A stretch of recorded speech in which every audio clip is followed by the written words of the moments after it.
Most people know the story. The moment Gordon Lindsay walked into one of the most explosive healing movements in history and made a decision that would change everything, not by preaching to crowds, but by building the very system that carried the revival across the world. While others saw tents and miracles, he saw history that needed to be preserved. While others celebrated the moments, he carried the weight behind them. And that single decision placed him at the center of something powerful, but also something costly. This is the story few people talk about, not just the revival, but the price it demanded.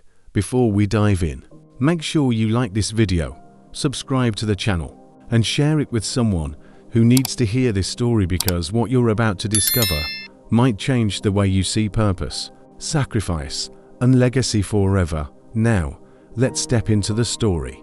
There are moments in history when the world seems to hold its breath, when something begins that no one fully understands, yet everyone can feel.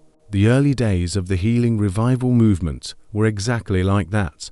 Tents rising overnight, crowds gathering before sunrise, stories spreading faster than newspapers could print them. And at the center of it all stood a man whose name would echo across nations: Oral Roberts. But behind the scenes, behind the microphones, the miracles, and the movement, there was another man.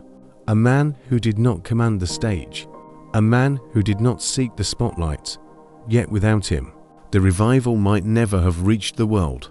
His name was Gordon Lindsay, and the price he paid would be far greater than anyone could have imagined.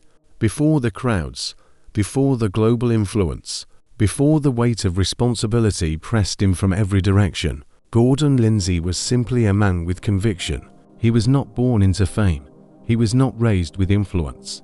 He was shaped by something far more powerful, an unshakable belief that God was about to move in a way the world had never seen. But conviction, when it is real, always demands something, and for Gordon Lindsay, it would demand everything. The story doesn't begin with success. It begins with hunger, a deep, restless hunger for something more than routine religion, more than sermons without power, more than faith that talked, but never transformed. Lindsay had seen enough to know that something was missing, and then he encountered it. Not in theory, not in doctrine, but in demonstration. The early healing revival movement was unlike anything the modern church had witnessed. Reports of miracles were no longer confined to distant lands or ancient texts. They were happening now, in cities, in tents, in front of thousands, blind eyes opening, crippled limbs strengthened, diseases disappearing without explanation. And as these stories spread, they did something dangerous. They created expectation. People didn't just want to hear about God anymore. They wanted to encounter Him. And that kind of expectation changes everything. Because once people begin to expect the supernatural, the pressure shifts. It is no longer enough to speak. Now, something must happen. This is the environment Gordon Lindsay stepped into. Not cautiously, not skeptically, but fully. He recognized something that many others missed. This was not just a series of events. This was history unfolding. And history, when it unfolds, doesn't wait for permission. It demands participants. Lindsay made a decision that would alter the course of his life forever. He would not remain an observer. He would become a builder. Not the face of the revival, but the force behind it. At a time when communication was slow and information was fragmented, Lindsay saw what others overlooked. The movement needed structure. Without structure, it would fade. Without documentation, it would be forgotten. Without organization, it would collapse under its own weight. So he began to build. He founded publications. He documented miracles. He gave the movement a voice that could travel beyond the tent walls and into homes across the world. What people witnessed in person, Lindsay made visible to those who could not be there. And suddenly, the revival was no longer local. It became global. But here's what many don't understand about movements like this. Growth is never neutral. The moment something begins to expand rapidly, pressure follows, criticism intensifies, expectations multiply, and the cost begins to rise. At first, it was manageable. Late nights, endless travel. the constant demand to produce, to document, to sustain the momentum. But slowly, almost imperceptibly, the weight began to shift. Because Gordon Lindsay wasn't just recording history anymore. He was carrying it. Every miracle report had to be accurate. Every testimony had to be credible. Every publication had to represent something real, something undeniable, because one mistake, one exaggeration, one misrepresentation could destroy everything. And the critics were watching, waiting, looking for any reason to discredit what was happening. This is where the story begins to change, because the same gift that allowed Lindsay to build the revival also began to bind him to it. He could not step away. He could not slow down. Too much depended on him. Too many people were looking to him to keep the movement alive, organized and credible. And then there was Oral Roberts, a man whose ministry was growing at a pace few could comprehend, crowds numbering in the tens of thousands, miracles that defied explanation, a presence that commanded attention. But even a man like Roberts needed something. He needed someone who could help carry the unseen weight, someone who could translate what was happening into something the world could understand. That someone was Gordon Lindsay. Their connection wasn't. It was alignment. One carried the visible fire, the other carried the structure that allowed it to spread, and together, they became part of something that would define an entire era of Christian history. But alignment comes with a cost, because when two lives become intertwined in a movement this intense, separation becomes almost impossible. The success of one becomes the burden of the other. The growth of the movement becomes the pressure they both must bear. And as the revival grew, so did the expectations placed on Lindsay. More publications, more accuracy, more reach, more responsibility. There was no pause, no margin, no space to breathe, because history was moving fast, and someone had to keep up with it. At this point, most people would have stepped back. They would have delegated. They would have protected themselves from the overwhelming weight of it all. But Gordon Lindsay didn't, because he believed something deeply. If this was truly a move of God, then it deserved everything he had. And so, he gave it, his time, his energy, his focus, * his life. But what no one tells you about giving everything is that it always takes something in return. And at first, the cost is invisible. You don't feel it immediately. You don't recognize it while you're in motion, because purpose has a way of disguising pressure. Calling has a way of masking exhaustion, and impact can make sacrifice feel justified. But slowly, quietly, the cost begins to surface, not in public, not in the headlines, but in the private moments no one else sees. The tension, the fatigue, the weight of knowing that if you stop, everything might begin to unravel.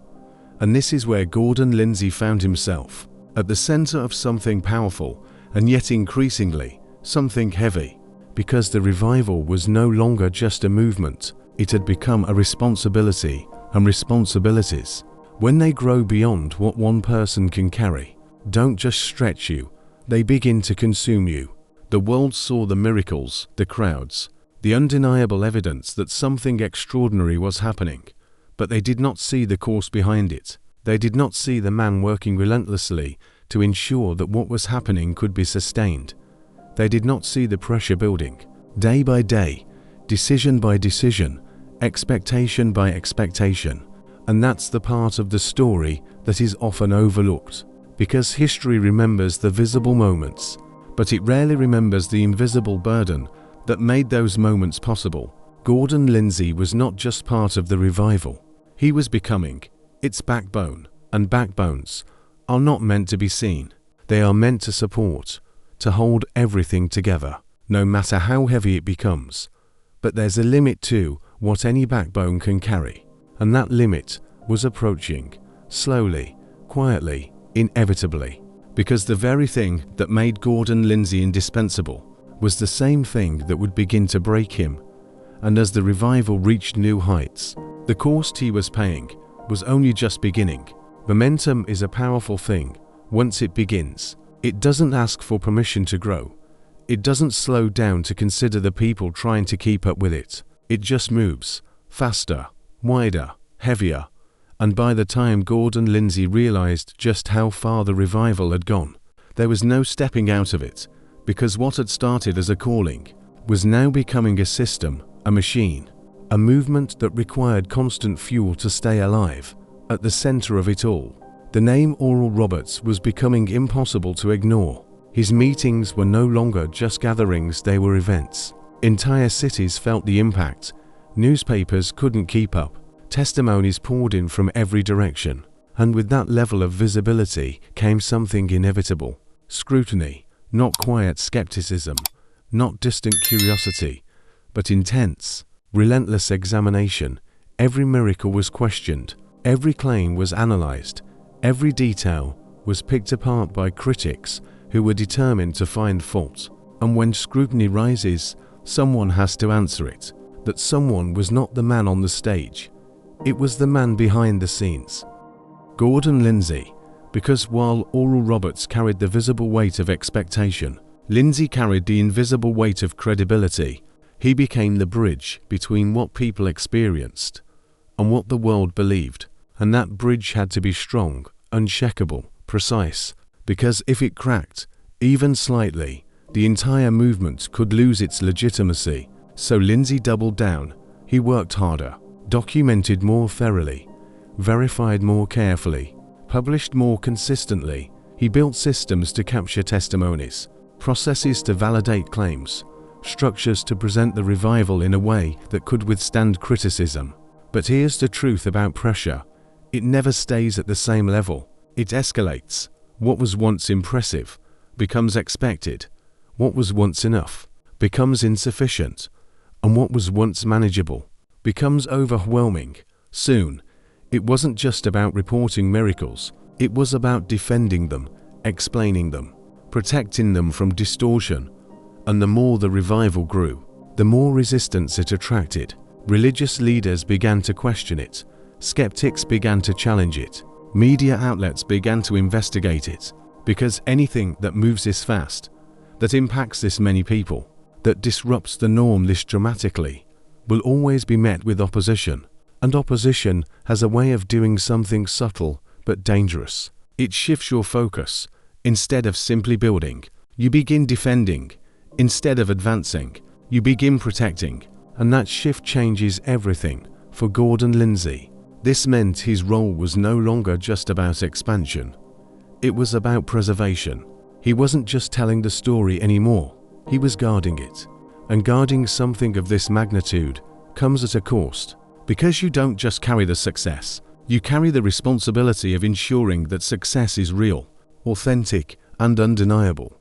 And that responsibility doesn't turn off. It follows you into your thoughts, into your decisions, into every moment where the weight of what you're carrying presses in. At the same time, the relationship between Lindsay and Oral Roberts was deepening, not just professionally, but personally.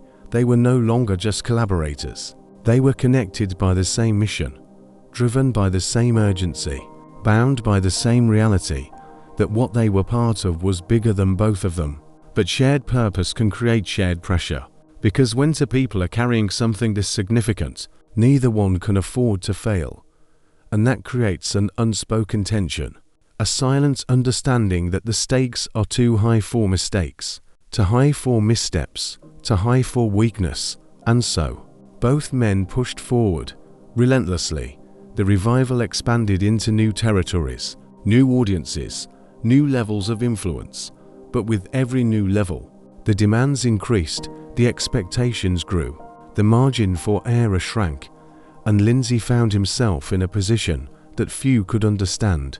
He was at the center of a global movement, yet increasingly isolated by it. Because the higher you go in something like this, the fewer people truly understand what you're carrying. From the outside, it looked like success, impact, influence, but on the inside, it felt like pressure, constant, unrelenting, unforgiving. And then came the moments that tested everything.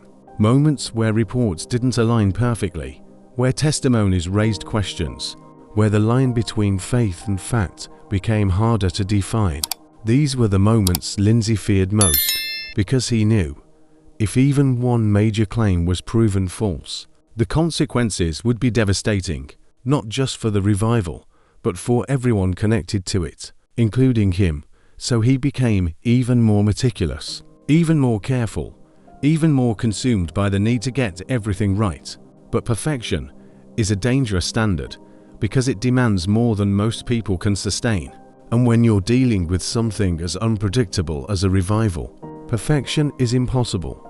There will always be variables, unknowns, things you cannot fully control. And yet, Lindsay felt responsible for all of it, every outcome, every perception, every detail, because in his mind, if the foundation cracked, everything would fall, and he could not allow that to happen. So he kept going, pushing past limits, ignoring warning signs, silencing the internal voice that whispered, "This is becoming too much," because purpose can be loud, but warning signs are often quiet.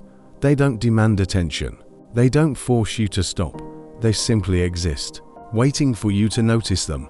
But Lindsay didn't, or perhaps he couldn't, because stopping would mean stepping away from something he believed was too important to abandon.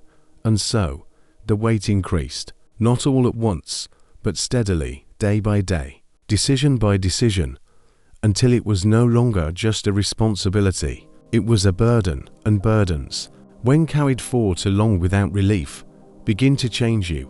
They affect how you think, how you feel, how you respond to the world around you. They drain energy, cloud clarity, and slowly, they begin to take more than they give. But from the outside, none of this was visible. The publications continued, the revival thrived, the impact expanded. Everything looked successful, and that's what made it even more dangerous. Because when something looks successful, no one asks if it's sustainable. No one questions the course behind it. No one sees the cracks forming beneath the surface. And by the time those cracks become visible, it's often too late. Gordon Lindsay was approaching that point, a place where the weight he carried was beginning to exceed what he could handle. But the movement didn't slow down, the expectations didn't decrease, the demands didn't ease. If anything, they intensified.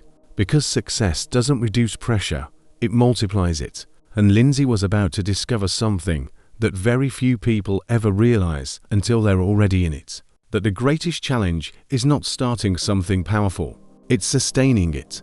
And sustaining something of this magnitude doesn't just require effort, it requires sacrifice, real sacrifice, the kind that doesn't always show up in public, the kind that isn't celebrated, the kind that quietly takes from you until there's nothing left to give. And Gordon Lindsay was getting closer to that edge, closer to the point where the cost of holding everything together would begin to outweigh the reason he started in the first place. But he wasn't there yet, not fully, because there was still one thing driving him forward, the belief that what he was part of was worth it. But beliefs, when tested by pressure, don't always remain the same.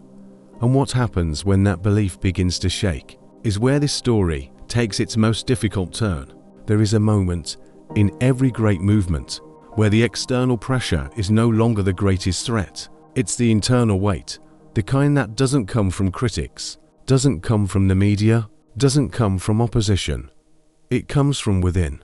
And by the time Gordon Lindsay reached this stage of the revival, that internal weight had begun to grow, quietly, steadily, almost invisibly, because from the outside, everything still looked strong. The revival was still expanding. The influence of Oral Roberts was still undeniable. The testimonies were still coming in. The publications were still circulating across nations. But inside Lindsay's world, something was shifting. Asterisk, because the cost he was paying was no longer just physical. It was becoming emotional, mental, personal, and personal cost is the hardest kind to carry because you can't delegate it. You can't publish your way out of it. You can't organize it into a system. You have to feel it, live with it, endure it. And Lindsay was enduring more than anyone realized. The long nights had turned into exhaustion. The constant demand for accuracy had turned into anxiety. The responsibility of preserving the revival had turned into a pressure that never left him. Even in silence, even in stillness, even in moments that were supposed to bring rest. Because when you carry something this heavy, rest doesn't come easily. Your mind keeps moving, your thoughts keep racing, your awareness never fully turns off. And that kind of sustained tension begins to change you, not all at once, but gradually, until one day, you realize you are no longer the same person who started. For Lindsay, this realization didn't come in a dramatic moment. It came in fragments, in quiet reflections, in subtle awareness that something inside him was wearing thin. The passion was still there, the conviction was still strong, but the capacity was being tested. And then came the deeper layer, the one that very few people ever talk about, the emotional toll of proximity. Because being close to something powerful means being close to everything that comes with it. The victories, the expectations, the pressures, and the unspoken realities that exist behind the scenes. Lindsay wasn't just observing the revival, he was inside it, close enough to see what others couldn't, close enough to feel what others didn't, close enough to carry what others never knew existed. And that level of proximity creates a unique kind of tension, because you are constantly navigating two realities at once: the public reality, where everything appears extraordinary, undeniable, even miraculous, and the private reality, where things are more complex, more human, more fragile than people realize. This tension began to affect Lindsay in ways he couldn't ignore, because the closer you are to something, the harder it becomes to separate yourself from it. And Lindsay had reached a point where there was no separation. The revival wasn't just something he was part of, it had become something he carried within him. And that's where the course becomes personal. Because when something lives inside you like that, it doesn't just affect your work, it affects your identity, your sense of self, your emotional state, your ability to step away and simply be. And Lindsay was losing that ability, slowly, quietly, but undeniably. There were moments when the weight felt heavier than usual. Moments when the responsibility seemed almost too much. Moments when the question surfaced: how long can I keep doing this? But those moments never lasted long, because purpose has a way of silencing those questions. Conviction has a way of pushing you forward, even when you're tired. And Lindsay was deeply convinced that what he was part of still mattered, so he kept going. But continuing doesn't mean you're unaffected. It doesn't mean you're not being worn down. It just means you're choosing to move, despite it. And that choice comes with consequences. Because every time you push past your limit, you borrow from something: your energy, your clarity, your emotional strength. And eventually, there's a debt, a cost that has to be paid. For Lindsay, that cost was beginning to show, not publicly, not in a way that others could easily see, but internally, in the quiet places, in the moments where the noise faded and the reality of what he was carrying became clear. And then there was the relationship with Oral Roberts, still strong, still aligned, but now more complex. Because when two people are connected by something this intense, the dynamics evolve, the expectations shift, the pressures influence the relationship in ways that are not always visible. There were decisions to be made, directions to consider, moments where the weight of leadership required clarity, and clarity wasn't always easy to find. And Lindsay, being who he was, felt the need to ensure that everything remained grounded, accurate, credible, because he understood something deeply, that the integrity of the revival mattered just as much as its impact. But maintaining integrity under pressure is one of the hardest things to do, because pressure doesn't just test your strength, it tests your judgment, your perception, your ability to discern what is real and what might be drifting beyond what can be sustained. And these were the moments that began to weigh on Lindsay the most, not the obvious challenges, but the subtle ones, the ones that required careful navigation, the ones that didn't have clear answers, the ones that forced him to carry responsibility in ways that felt heavier than before.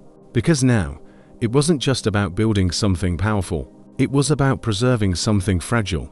And fragility demands a different kind of strength, a quieter strength, a more careful strength, a strength that requires you to slow down, even when everything around you is speeding up.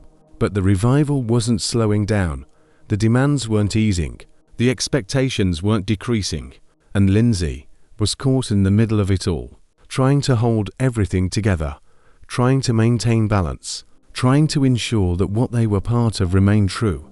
But the more he tried, the heavier it became, because some weights are not meant to be carried indefinitely. Some responsibilities are too large for one person to sustain over time, and Lindsay was approaching that threshold, the point where the cost is no longer manageable, the point where something has to give. And the difficult reality is that when something gives, it's not always the thing you expect. Sometimes it's you. And that's where this story begins to turn in a way that few people anticipate, because the man who helped build the structure of the revival was now facing the reality that the structure itself might be costing him more than he could continue to give. And the question was no longer, can he sustain the revival? The question was, can he sustain himself? Because when those two things begin to separate, a decision becomes inevitable, and that decision would change everything. There is always a moment that doesn't announce itself, a moment that doesn't come with warning signs loud enough for others to hear. But for the person living inside it, it is unmistakable, the breaking point. And for Gordon Lindsay, that moment did not arrive suddenly. It had been forming, layer by layer, decision by decision, pressure upon pressure, until what once felt like purpose now felt like weight. Not the kind of weight that strengthens you, but the kind that begins to press in from every direction, the kind that leaves no room to breathe. From the outside, nothing had changed. The revival was still moving, still growing, still impacting thousands through the ministry of Oral Roberts. The publications were still circulating, the testimonies were still being shared, the influence was still undeniable. But inside Lindsay's world, everything felt different, because the same system he had built to sustain the revival was now demanding more than he could continue to give. Every day brought decisions, every decision carried weight, and every weight added to something that was already nearing its limit. There was no longer any separation between his work and his inner life, no boundary between responsibility and identity. The revival had become everything, and when something becomes everything, it leaves no space for anything else, no space to recover, no space to reflect, no space to simply exist without carrying the burden of what comes next. And that's where the breaking point begins, not in chaos, but in compression, in the slow tightening of everything around you until something inside you starts to resist. At first, it's subtle, a sense of fatigue that doesn't go away, a tension that lingers even in quiet moments, a growing awareness that something is no longer sustainable, but still you keep going, because stopping feels impossible, because stepping back feels like failure, because too much depends on you. And Lindsay knew that. He knew how many people were looking to him, how many aspects of the movement relied on his ability to keep everything aligned, documented, and credible. He knew that if he stepped away, there would be consequences, not necessarily immediate, not necessarily visible, but real. And that knowledge made the decision even harder, because now it wasn't just about his capacity, it was about the cost of stepping back. And sometimes the cost of stepping back feels greater than the cost of continuing, even when continuing is slowly breaking you. That's the tension Lindsay found himself in, caught between two realities: continue and risk losing himself, or step back and risk everything he had helped build. And for a time, he chose to continue, because that's what he had always done: push forward, carry the weight, do what was necessary. But this time, something was different, because the weight had reached a level where pushing forward no longer solved the problem. It only delayed it, and delays do not remove pressure. They accumulate it until eventually there is no more room to carry it. This is where the internal conflict becomes undeniable, where the questions you've been avoiding begin to demand answers. Questions like, how long can I keep doing this? What is this costing me? And perhaps the hardest one of all, Is this still what I'm supposed to carry? These are not easy questions, especially for someone like Lindsay, someone who had built his life around the belief that what he was part of was significant, important, worth the sacrifice. But now, the sacrifice was no longer theoretical. It was tangible, personal, deeply felt, and the realization began to settle in that not all sacrifices are meant to be permanent. Some are meant for a season, and recognizing when that season ends requires a level of honesty that is incredibly difficult to face, because it forces you to confront something uncomfortable, that continuing in the same way may no longer be the right thing. And that realization is what leads to the breaking point, not because everything collapses, but because something inside you shifts. A clarity begins to form, a quiet but undeniable understanding that something has to change. And for Lindsay, that clarity came with weight, because any change he made would not be small, it would not be unnoticed, it would not be without consequence. Because when you are deeply embedded in something this large, any shift you make sends ripples through everything connected to it. The relationship with Oral Roberts, the structure of the publications, the way the revival was being presented to the world, all of it was connected, all of it would be affected. And yet, the alternative was to continue carrying something that was no longer sustainable. And that was no longer an option, because breaking points don't ask for permission. They demand resolution, they force a decision, whether you're ready or not. And Lindsay was at that point, the point where continuing unchanged was no longer possible. So the question was no longer if something would change, but what, and how, and at what cost. Because every decision at this level comes with a price, a real one, one that doesn't just affect the present, but reshapes the future. For Lindsay, that meant facing something he had spent years avoiding letting go, not of the vision, not of the belief, but of the role he had been carrying within it. And letting go is never easy, especially when you have invested so much, built so much, given so much of yourself to something, because it feels like losing a part of who you are. But sometimes, letting go is not loss, it's survival. And that's the truth Lindsay was beginning to confront, that holding on might cost him more than stepping away ever could. But even with that clarity, the decision was not simple, because clarity does not remove emotion. It does not eliminate the weight of what you're about to do. It simply reveals what must be done, and acting on that is where the real challenge begins. Because once you see clearly, you can't unsee it. And once you know something has to change, doing nothing is no longer an option. So Lindsay stood at that intersection, between what had been and what had to be, between carrying the weight and choosing to release it. And the decision he was about to make would not just impact him, it would redefine his role in the very history he had helped build.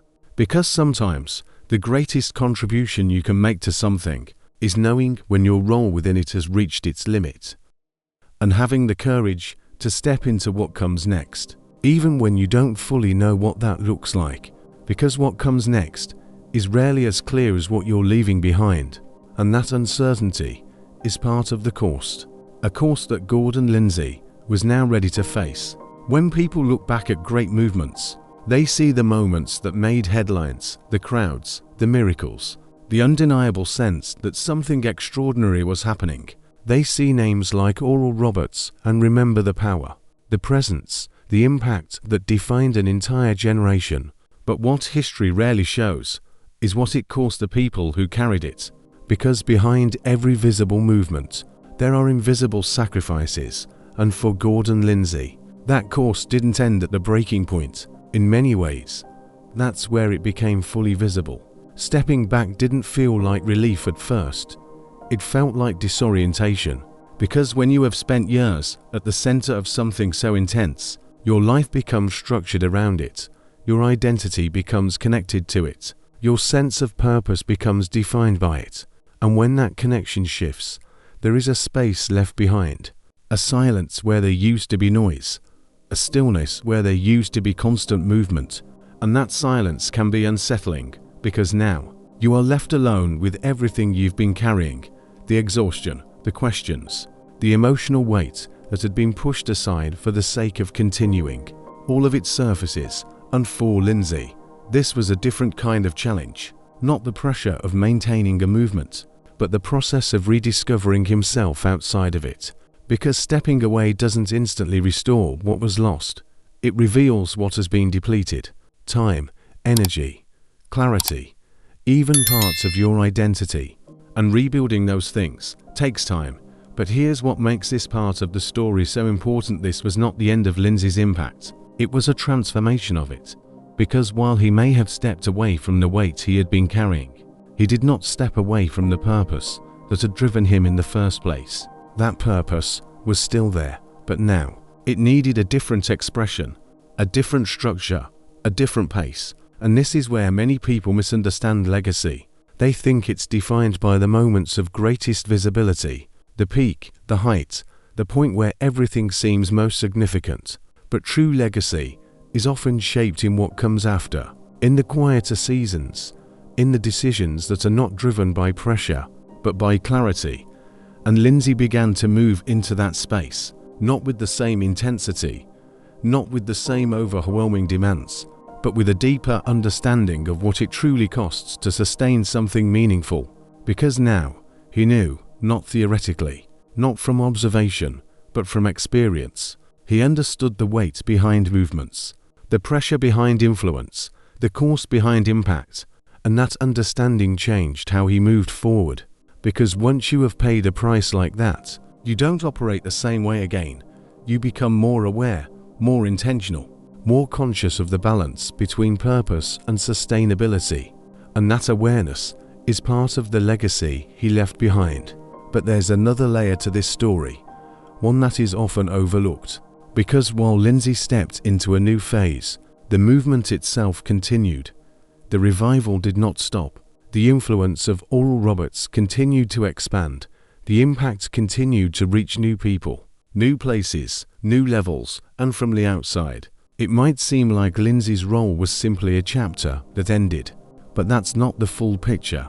Because without what he built, without the structure, the documentation, the credibility he established, the revival may not have sustained its momentum in the way it did. His contribution was not temporary. It was foundational. He didn't just participate in history. He helped preserve it, shape it, carry it through its most critical stages. And that kind of contribution doesn't always receive recognition, because it's not always visible. It doesn't stand on platforms. It doesn't draw crowds. It works behind the scenes, holding everything together, until the moment comes when it can no longer carry the weight alone. And that's the part of the story that changes how we understand the title, The Terrible Price He Paid.